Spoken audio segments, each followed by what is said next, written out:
దేవుని యందు ప్రియులకు సోదరి సోదరులారా, మరీ మాత దైవమందస్సు అనే వాక్య పరిచర్య కార్యక్రమానికి ప్రేమతో మిమ్మల్ని అందరినీ కూడా ఆహ్వానిస్తూ ఉన్నాం. జపమాల ప్రార్థన అనేటువంటిది పరిశుద్ధ గ్రంథ ధ్యానంతో భగవంతునికి అతి దగ్గర అయ్యేటువంటి సులువైన మార్గం. ఈ నూతన సంవత్సరంలో మరి ముఖ్యంగా తిరుసభ ప్రకటించిన మహాజూబిలీ సంవత్సరంలో ఈ జపమాలను గురించినటువంటి అంతరార్థాన్ని 4 దేవరహస్యాలని, అదేవిధంగా దేవమాత ప్రార్థనలో ఉన్నటువంటి 51 మాటలను కూడా పరిశుద్ధ గ్రంథ ఆధారాలతో ధ్యానించుకుని జపమాల ప్రార్థన ద్వారా భగవంతునికి అతి దగ్గర అవటానికి ప్రయత్నం చేద్దాం. ఈరోజు మన ఈ ధ్యానాంశంలో జపమాలలో ఉన్నటువంటి 4 దేవరహస్యాల్లో సంతోష దేవరహస్యాల్లో మొదటిదైనటువంటి గాబ్రియేలు దూత మరీ తల్లి దగ్గరికి వచ్చి శుభవచనాన్ని తెలియజేసినటువంటి అంశాన్ని పరిశుద్ధ గ్రంథ ఆధారాలతో దానిలో ఉన్న పరమార్థాన్ని ధ్యానించుకుందాం. మరీ తల్లికి దేవదూత మంగళవార్త జపాన్ని తెలియజేసిందని మనం అందరం కూడా సంతోష దేవరహస్యాల్లో మొదటి అంశంగా ధ్యానిస్తూ ఉన్నాం. కానీ దీనిలో 4 పరమ రహస్యాలు ఇమిడి ఉన్నాయి. అందులో మొదటిదిగా మనం దేవుడు మరీ తల్లికి ఇచ్చినటువంటి అత్యంత గౌరవాన్ని చూస్తూ ఉన్నాం. ఆ గౌరవం ఏంటంటే, పరలోకంలో అతి శ్రేష్టమైన అతిదూత గాబ్రియేలు దూతను దేవుడే స్వయంగా మరీ తల్లి దగ్గరకు పంపించాడు. ఈ మరీ తల్లి ఏ దేవాలయంలోనూ ఉండి పరిశుద్ధ స్థలంలో ప్రార్థన చేసేటువంటి స్థలంలో కాదు. ఆమె ఎక్కడైతే ఉంటుందో అదే పవిత్ర స్థలంగా దేవుడించి ఆ స్థలంలో తన సందేశాన్ని వినిపించమని దేవుడు గాబ్రియేలు దూతను పంపిస్తూ ఉన్నాడు. గాబ్రియేలు అంటే దేవుని మహాశక్తి అని అర్థం.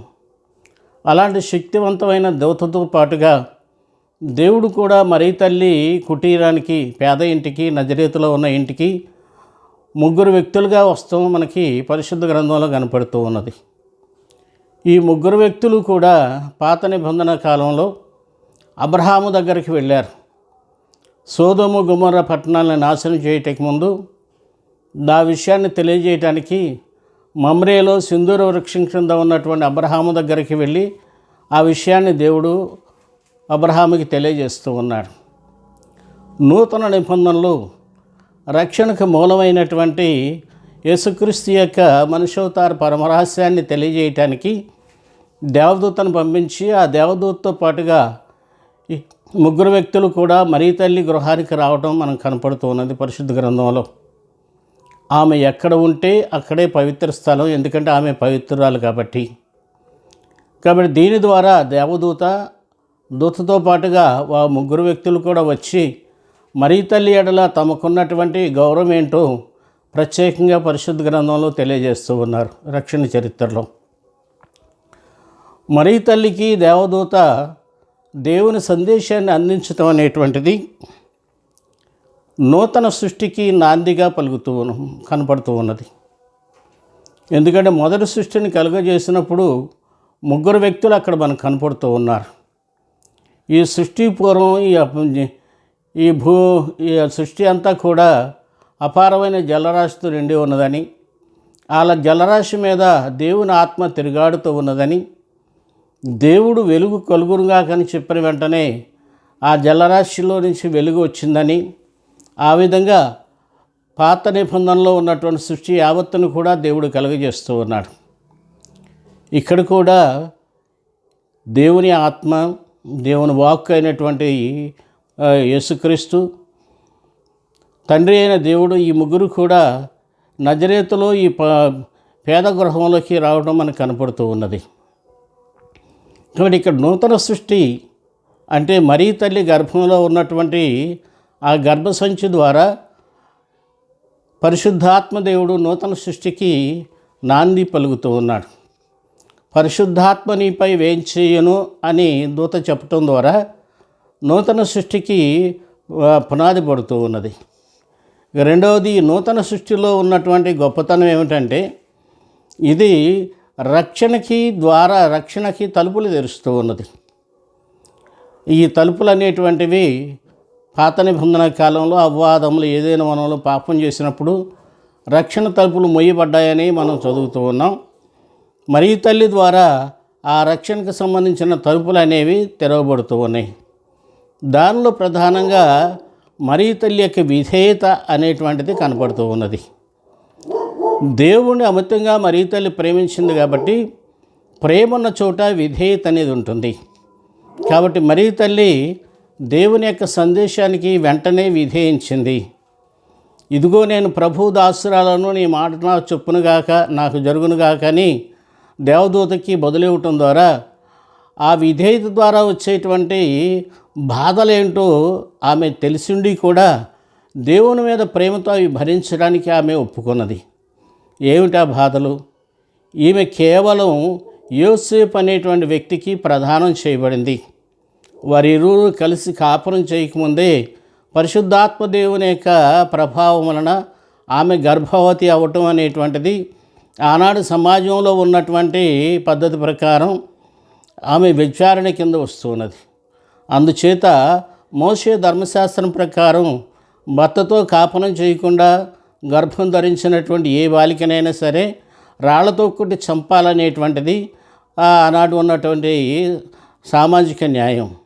అది తెలిసిండి కూడా ఆమె భగవంతుని యొక్క వాక్కుకి విధేయించడానికి సిద్ధమైంది. రెండవది, తనకి వివాహంలో ప్రదానం చేయబడినటువంటి వ్యక్తి తనని ఏమంటాడో కలుపుకుంటాడో వదిలేస్తాడో తెలియకుండానే ఆమె దానికి సిద్ధమైంది. కాబట్టి మొదటి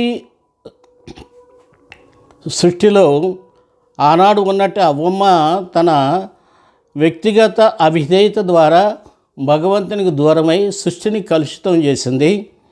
మరో అవ్వమ్మ అయినటువంటి మరియ తల్లి నూతన సృష్టి ఆరంభంలోనే భగవంతునికి విధేయించి ఆ సృష్టికి సంబంధించినటువంటి ద్వారాలను తెరిచి భగవంతుని యొక్క రక్షణ ప్రణాళికను మనందరికీ అందించడానికి ఆమెకు సహకరించడం ద్వారా భగవంతుడు ఈ లోకానికి రావడానికి ఒక ద్వారంగా ఆమె నిలిచింది. ఆ ద్వారం అనేటువంటిది ఆమెకున్నటువంటి విశ్వాసాన్ని బట్టి, విధేయతను బట్టి, అన్నిటికంటే ప్రధానంగా దేవుని మీద ఆమెకున్నటువంటి అమితమైన ప్రేమ అనేటువంటిది దీని ద్వారా అర్థమవుతూ ఉన్నది. రెండవది, ఈ జపమాల వర్తమానం ద్వారా మరియ తల్లిని దేవుడు నూతన నిబంధన మందసంగా నజరేతులోనే ఎన్నిక చేస్తూ ఉన్నాడు లేదా ప్రకటిస్తూ ఉన్నాడు. అక్కడ ఆమె దానిని ఈ లోకానికి వెల్లడి చేస్తూ ఉన్నాడు. మందస్సు అనేటువంటిది పాత నిబంధన కాలంలో మనందరికీ సుపరిచితమైందే. ఈ మందస్సు ఉన్న చోట ఇశ్రాయేలు ప్రజలందరికీ కూడా విజయాన్ని చేకూరుస్తూ ఉండేటువంటిది. దేవుని యొక్క నివాసానికి, దేవుని యొక్క ఉనికికి గుర్తుగా ఆ మందస్సు అనేటువంటిది మోషే దేవుని యొక్క ఆజ్ఞ ప్రకారం తయారు చేయటం మనకి వలస గ్రంథంలో కనపడుతూ ఉన్నది. కానీ ఈ మందస్సాన్ని దేవుడు సృష్టి ఆరంభాన్నించే తయారు చేసి దానిని నజరేతులో దేవదూతను పంపించడం ద్వారా అమలు చేస్తూ ఉన్నట్టుగా లేదా ప్రకటిస్తూ ఉన్నట్టుగా మనకు అర్థమవుతూ ఉన్నది. ఏ విధంగా సృష్టి ఆరంభం నుంచి తయారు చేస్తూ ఉన్నారు? ఏదైనా వనంలో పాపానికి కారణమైనటువంటి సైతాన్ని శపించేటప్పుడు ఈ మందసం యొక్క ప్రస్తావన పరోక్షంగా మనకు కనపడుతూ ఉన్నది. ఇదిగో స్త్రీకిని నీకును ఆమె సంతతికిని నీ సంతతికిని నిరంతర శత్రుత్వాన్ని కలుగజేస్తూ ఉన్నాను అని దేవుడు చెప్పటం ద్వారా మందస్సు అనేటువంటిది శత్రువుల మీద విజయానికి తార్కాణంగా పాత నిబంధనలు ఏ విధంగా అయితే ఉన్నదో నూతన నిబంధనలో కూడా ఈ మందస్సు ద్వారా ప్రపంచానికి రక్షణకి శత్రువు అయినటువంటి సాతాను మీద విజయాన్ని సాధించడానికి అది తార్కాణంగాను లేకపోతే సూచనగాను మనందరికీ కూడా స్పష్టంగా దేవుడు చూపిస్తూ ఉన్నాడు. ఈ మందసంలో ఏముండయి? పాత నిబంధన మందసంలో దేవుడు సీనాయి పర్వతం మీద మోషేకి ఇచ్చినటువంటి 10 ఆజ్ఞల పలకం ఉండేది. అదేవిధంగా ఆకాశా నుంచి కురిపించినటువంటి మన్నా భోజనంతో కూడిన పాత్ర ఉండేది. ఆనాడు ప్రధాన యాజకుడైనటువంటి అహరోను చేతి కరకు పూసినటువంటి పూలతో ఉన్నటువంటి ఆ దండం అనేటువంటిది ఆ మందసంలో ఉంచబడి ఉండేది. మరి తల్లి గర్భంలో కూడా ఈ మూడు కూడా నిక్షిప్తమై ఉంటూ మనకు కనపడుతూ ఉన్నది. దేవుని యొక్క వాక్కు యోహాను సువార్తలో మనం చూస్తున్నాం. ఆదిలో వాక్కు అయిన దేవుడు నరావతారుడై మన మధ్యలో నివసించాడనే మాట మనం వింటూ ఉన్నాం. నరావతారుడైన వాక్కుకి తన గర్భంలో స్థానం ఇచ్చినటువంటి ఏకైక పవిత్ర శ్రీమూర్తి మరియ తల్లి. రెండవది, ఈ వాక్కు శరీరధారి అయి మనందరికీ కూడా జీవాహారంగా వస్తూ ఉన్నది. అందుకే యేసు ప్రభు యోహాను సువార్తలో పరలోకానికి దిగి వచ్చిన జీవము గల ఆహారాన్ని నేనే, ఈ ఆహారాన్ని భుజించేవాడు ఎవడు కూడా నాశనం చెందడు, లోకానికి జీవాన్ని ఇవ్వటానికి ఈ ఆహారం నా శరీరం అని చెప్తూ ఉన్నారు. మరి యేసు ప్రభు ఈ భూలోకానికి వచ్చేటప్పుడు మరియ తల్లి గర్భంలోకి పరలోకాన్ని నుంచి శరీరాన్ని తెచ్చుకోలేదు కదా. మరియ తల్లి గర్భంలోనే ఆయనకి శరీరం అనేది అమర్చబడింది. ఆ శరీరాన్నే మనందరికీ కూడా జీవాహారంగా పరలోకంలో ప్రవేశించడానికి ఆయన దేవుడు అనుగ్రహిస్తూ ఉన్నాడు. మరియ తల్లి యొక్క గర్భంలో యేసుప్రభు యొక్క శరీరం ఉన్నది, అది లోకానికి జీవమై ఉన్నది అనేదానికి శాస్త్రీయ ఆధారాల ద్వారా ఇది నిరూపించబడింది. ఎందుకంటే మరియ తల్లి గర్భంలో యేసుక్రీస్తు శరీరాన్ని ధరించాడు, అది మరియ తల్లికి సంబంధించింది అనేటువంటి విషయాన్ని అనేక ప్రయోగాల ద్వారా అది నిరూపితమైంది. అందులో మొట్టమొదటి ప్రయోగం, యేసు ప్రభు చనిపోయినప్పుడు ఆమె శరీరాన్ని చుట్టినటువంటి నారవస్త్రం ఇప్పటికీ కూడా ఇటలీ దేశంలో తూరిన్ నగరంలో ఉన్నది. దానిలో ఒక మొక్కను వాళ్ళు ప్రయోగశాలకు పంపించినప్పుడు దానిలో ఉన్న రక్త నమూనాన్ని వాళ్ళు పరిశీలన చేశారు. ఆ రక్త నమూనా ఇప్పటికీ కూడా సజీవంగా ఉన్నది. కానీ ఆ రక్త నమూనాని వాళ్ళు అందులో గమనించింది ఏంటంటే, ఆ రక్తంలో కేవలం 24 క్రోమోజోములు మాత్రమే ఉన్నాయి. అదే విషయాన్ని అక్కడక్కడ దివ్యప్రసాద అద్భుతాలు జరిగినప్పుడు అప్పంగా ఉన్నటువంటి ఆ దివ్యప్రసాదం ప్రభు యొక్క శరీరంగా బారినప్పుడు ఆ శరీర ముక్కలని ప్రయోగశాలకు పంపించినప్పుడు అక్కడ కూడా ఈ రక్త నమూనాల్ని పరీక్ష చేసినప్పుడు అందులో కూడా 24 క్రోమోజోములే కనపడుతూ ఉన్నాయి.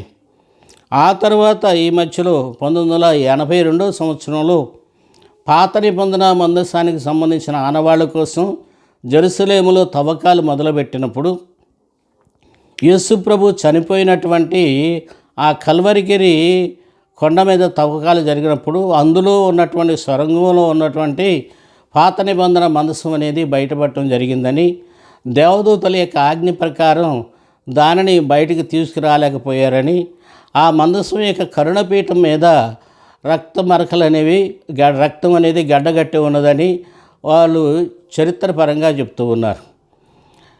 ఈ మందసం అనేటువంటిది పాత నిబంధన కాలంలో అతి పవిత్రమైన స్థలంలో ఉంచబడేది.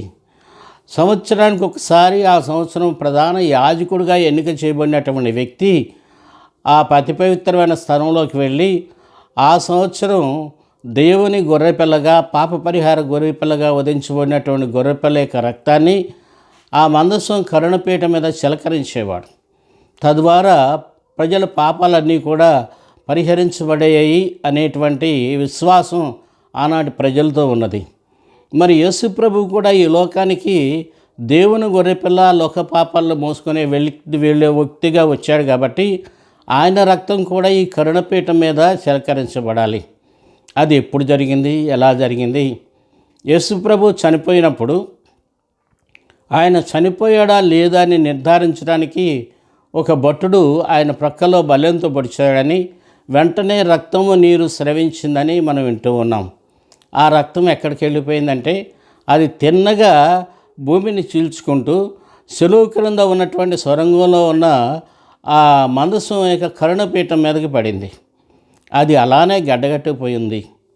కాబట్టి దానిని ఈ పరిశోధన చేసినటువంటి తవ్వకాలు జరిపినటువంటి భూగర్భ శాస్త్రజ్ఞులు పైకి తీసుకొని వచ్చారు. మందసాన్ని అక్కడ వదిలేసి ఆ రక్తాన్ని పరిశీలన చేసినప్పుడు కూడా అందులో 24 క్రోమోజోములే కనపడుతూ ఉన్నాయి. వైద్యపరంగా అందులో ప్రావీణ్యం ఉన్నటువంటి వ్యక్తులందరికీ తెలిసింది ఏమిటంటే ఒక స్త్రీ గర్భంలో బిడ్డ రూపాంతరం చెందాలంటే 46 క్రోమోజోములు అనేవి ఖచ్చితంగా అవసరం. 23 తల్లివి, 23 తండ్రివి. ఇందులో ఏది తక్కువైనా సరే ఆ బిడ్డ గర్భస్రావం ద్వారా చనిపోవటం అనేది, లేకపోతే ఒకవేళ పుట్టినా కానీ మామూలుగా కాకుండా అబ్నార్మల్గా పుట్టడం అనేది మనందరికీ తెలిసినటువంటి విషయమే. మరి యేసు ప్రభు కేవలం 24 క్రోమోజోములతో మాత్రమే ఒక బిడ్డగా రూపాంతరం చెంది ఈ లోకానికి వ్యక్తిగా వచ్చాడంటే, ఆ 24 క్రోమోజోముల్లో 23 మరియ తల్లివి, అందులో ఒకటి దైవ క్రోమోజోము. కాబట్టి దీని ద్వారా మరియ తల్లి తన శరీర రక్తాలని యేసు ప్రభువుకి ఇచ్చి ఆయన్ని ఒక ఆకారంగా ఈ లోకానికి తీసుకుని వచ్చిందనేటువంటి విషయం మనకు స్పష్టంగా రూఢి అవుతూ ఉన్నది. కాబట్టి మనం భుజించేటువంటి ప్రభు భోజనం, పరలోక జీవాహారం మన్నా, ఇది మరియ తల్లి యేసుక్రీస్తుకి ఇచ్చినటువంటి శరీర రక్తాలే. కాబట్టి అవి ఆమె యొక్క శరీరంలో ఉన్నాయి. ఇక రాజదండాన్ని గురించి మనం చర్చించుకుంటే, యాకోబు తన కుమారులు 12 మందికి కూడా ఆశీర్వచనాలను ఇచ్చేటప్పుడు అందులో యోధా సమయం వచ్చేటప్పటికి యోధాని ఆశీర్వదిస్తూ ఉన్నాడు. రాజదండం నీ చేతికి నుండి, నీ వంశజుల చేత నుంచి అది ఏమాత్రం కూడా జారిపోదు అని చెప్తూ ఉన్నాడు. ఇది మనకి ఆదికాండం 49వ అధ్యాయంలో 9వ అధ్యాయం 10వ వచనంలో కనపడుతూ ఉన్నది. కాబట్టి ఆ రాజదండానికి సంబంధించిన అంశాన్ని దేవదూత మరియ తల్లితో చెప్తూ ఉన్నారు. ఇదిగో నీ కుమారుడు మహనీయుడై మహోన్నతుని కుమారుడు అని పిలువబడతాడు. ప్రభు అయిన దేవుడు తండ్రి అయిన దావీదు సింహాసనాన్ని ఆయనకి ఇస్తాడు. ఆయన యాకోబు వంశీయులను సర్వదా పరిపాలిస్తాడని చెప్తూ ఉన్నారు. కాబట్టి యాకోబు పలికినటువంటి ఆశీర్వచనం అవ్వచ్చు, ప్రవచనం అవ్వచ్చు, ఇది ఇక్కడ దేవదూత సందేశంలో నెరవేరుతూ ఉన్నది. ఈ విధంగా దేవుని వాక్కు, పరలోక నూతన జీవమైనటువంటి ఆ మన్నా భోజనం, దేవుని యొక్క రాజదండం అనబడేటువంటి యేసుక్రీస్తు యొక్క రాచరికానికి సంబంధించిన అంశం, ఈ మూడు కూడా మరియ తల్లి గర్భంలో రూపాంతరం చెందుతూ ఉన్నాయి. అందుచేత ఆమె అక్కడ దేవుని నూతన నిబంధన మందస్సంగా రూపాంతరం చెంది లోకానికి ఈ దేవదూత ద్వారా దేవుడు వెల్లడి చేస్తూ ఉన్నాడు. ఆ తర్వాత మనకి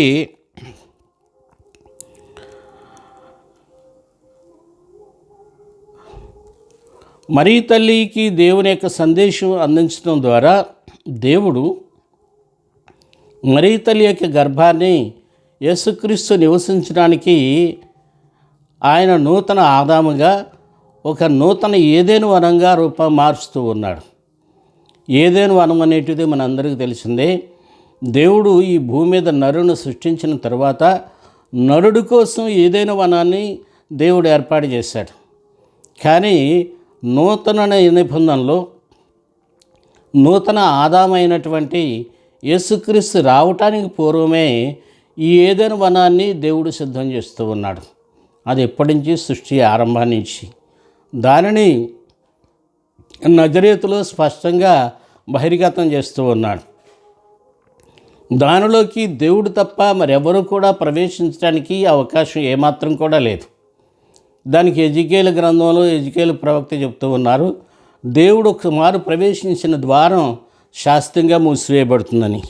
అదేవిధంగా పరమగీతంలో 5వ అధ్యాయం 1వ వచనంలో మనం వింటూ ఉన్నాం, నేను నా వనమున ప్రవేశించితిని అనేటువంటి మాట దేవుడు చెప్తూ ఉన్నాడు. అదే మాట, ఇదే విషయాన్ని పరమగీతం 4వ అధ్యాయం 12వ వచనంలో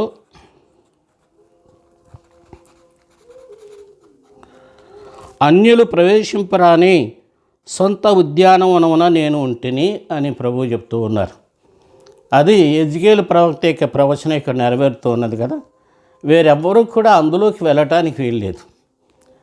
పాత నిబంధన ఏదైనా వనములో దేవుడు ఆదామును ప్రవేశపెట్టి ఆ తర్వాత అతనికి తోడుగా ఉన్నటువంటి అవ్వమును అందులో సృష్టించాడు. వారిద్దరూ కాకుండా మూడో వ్యక్తి సైతాను వారి మధ్యలో ప్రవేశించి ఏదైనా వనాన్ని కలుషితం చేసి లోకానికి దేవుని యొక్క అనుగ్రహాన్ని నాశనం చేసింది.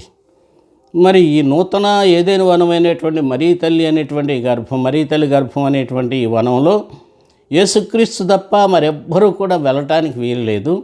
మరెవ్వరూ కూడా ప్రవేశించి దాన్ని కలుషితం చేయటానికి వీల్లేదు. దేవుడొక్కడే అందులో ప్రవేశించదగినవాడు. అది శాస్త్రీయంగా మూసివేయబడుతుంది అనేటువంటి విషయాన్ని ఎజికేలు ప్రవక్త తన ప్రవచనంలో తెలియజేస్తూ ఉన్నాడు. కాబట్టి